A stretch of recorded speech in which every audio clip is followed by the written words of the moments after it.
Hello, नमस्कार भाई लोगों। और कैसे हैं आप लोग सब। मैं डॉक्टर विशेष कुमार आज आपको बताने जा रहा हूँ एक ऐसी बीमारी के बारे में जो अक्सर नीचे एड़ी में होती है, हील में होती है। हील में पेन होने लगता है, पैर के जो तलवे होते हैं उनमें दर्द होने लगता है, जो हील का स्पेस होता है वहाँ पे दर्द होने लगता है, जिसको ज़्यादातर आम भाषा में बोलते हैं लोग कि साहब पैर में दर्द है या पैर की एड़ी में दर्द है। लेकिन कॉमन सेंस की बात है कि कोई भी इस बात को जानता नहीं कि ये दर्द है क्यों है, किस वजह से है। तो ये जो बीमारी होती है इसको बोलते हैं प्लांटर फेसियाटी, प्लांटर फेसिया। जो कि ये परेशानी एंकल जॉइंट में दर्द होने लगता है। जो पैर का जो जॉइंट होता है, एंकल जॉइंट होता है, जो टीबिया फिबुलर जो जॉइंट होता है उसमें दर्द होने उस जॉइंट से जो नीचे की तरफ को जो जॉइंट होता है उसमें दर्द होने लगता है। जिसमें हम देखते हैं कि जो स्पेस इस तरह से हमारा ये इस तरह से होता है, जो एड़ी होती है वो थोड़ी सी स्पेस जो उसको बढ़ जाता है। और वो किस वजह से बढ़ जाता है, ज़्यादातर ये परेशानी उन लोगों को होती है या उन लेडीज़ को होती है जो हाई हील के सैंडल पहनते हैं, ऊंची एड़ी के सैंडल पहनते हैं, उन लोगों को ये परेशानी होती है। या फिर जो गांव की हैं औरतें हैं या गांव की लेडीज़ हैं, तो उनके लिए जो सिर पे रख के ज़्यादा अधिक वजन का काम करती हैं, जिससे कि जब वो सिर पे रख के वजन का काम करती हैं तो सारा स्पेस जो है, जैसे इस तरीके से अगर हमारी एड़ी है, जब वो सिर पे रख के वजन काम करेंगी तो यही जो एड़ी है, जो एंकल जॉइंट है, वो इस तरह से प्रेस होने के बाद में इस तरह से सीधी हो जाती है। जो एंकल जॉइंट है वो इस तरह से सीधा हो जाता है। जो ये हड्डी है, जो बोन होती है, कैल्शियम जो बोन होती हैं, उस तरह से सीधी हो जाती है। जब इस तरह से सीधे जो बोन का ये स्पेस हो जाता है, इस तरीके से जो नुकीला स्पेस होता है, वही नुकीला स्पेस जो नीचे की तरफ को बेड हो जाता है, नीचे की तरफ को मुड़ जाता है। जैसे हम नीचे को चलते हैं, जैसे मरीज इस बीमारी में चलता है तब इस तरह से पैर रखता है, तो यही जो एंगल होता है, जो नीचे की फुट की बोन होती है, वो बोन नीचे ज़मीन पर टकराने लगती है। उसके टकराने की वजह से पेशेंट को दर्द होता है। तो देखिए, जैसा कि मैं आपको पिक्चर में दिखा रहा हूँ,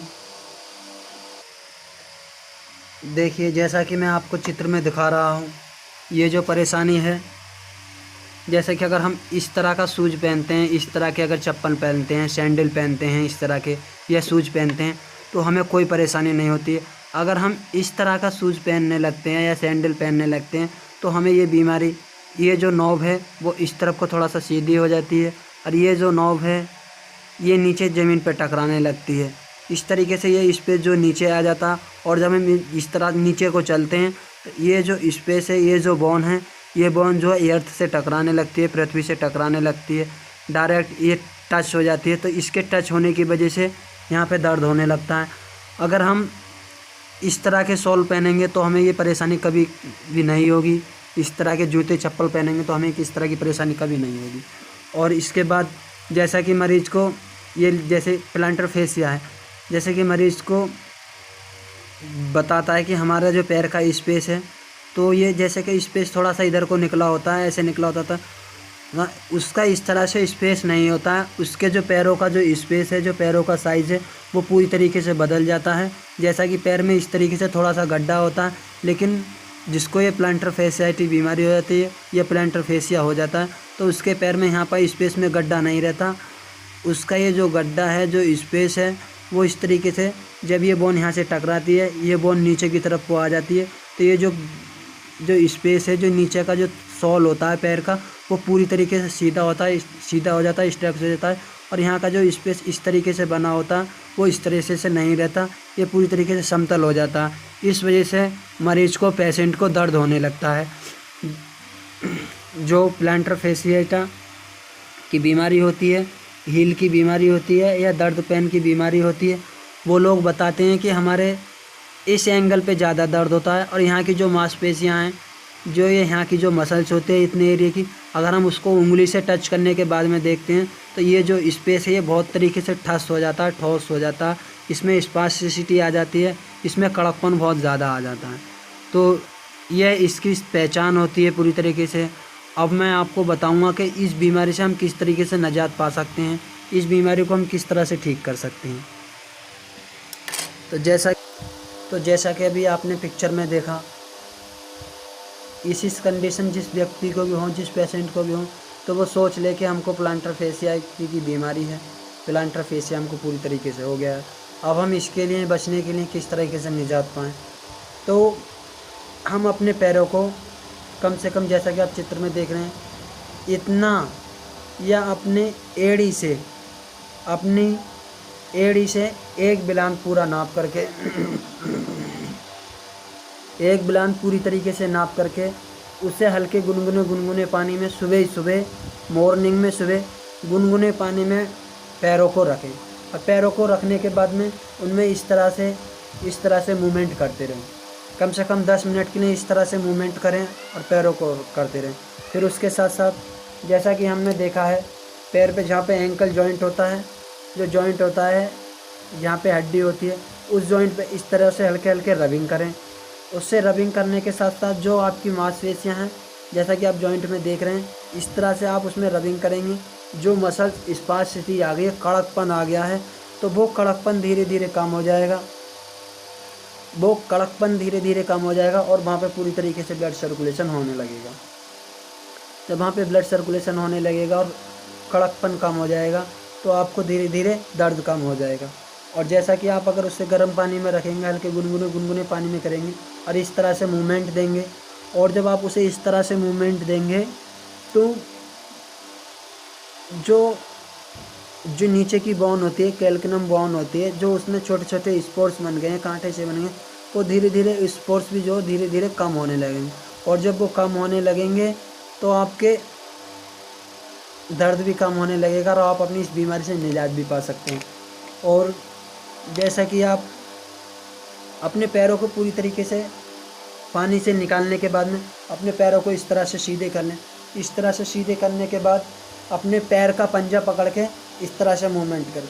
थोड़ी देर के लिए इस तरीके से खींचें, करीब 10 सेकंड के लिए इस तरह से खींचें, फिर धीरे धीरे इस तरह से छोड़ दें। पैर के पंजे को इस तरह से आपको हाथ से पकड़ना है, ठीक है। इसको पकड़ने के बाद में धीरे धीरे, अगर आपको एक पैर में परेशानी है तो एक में करें, अगर दोनों में है तो दोनों में भी कर सकते हैं, कोई आपको इससे प्रॉब्लम नहीं होगी। जैसा कि आप देखेंगे धीरे धीरे प्रॉब्लम आपकी जो कम होती चली जाएगी। तो आप धीरे धीरे ये करें।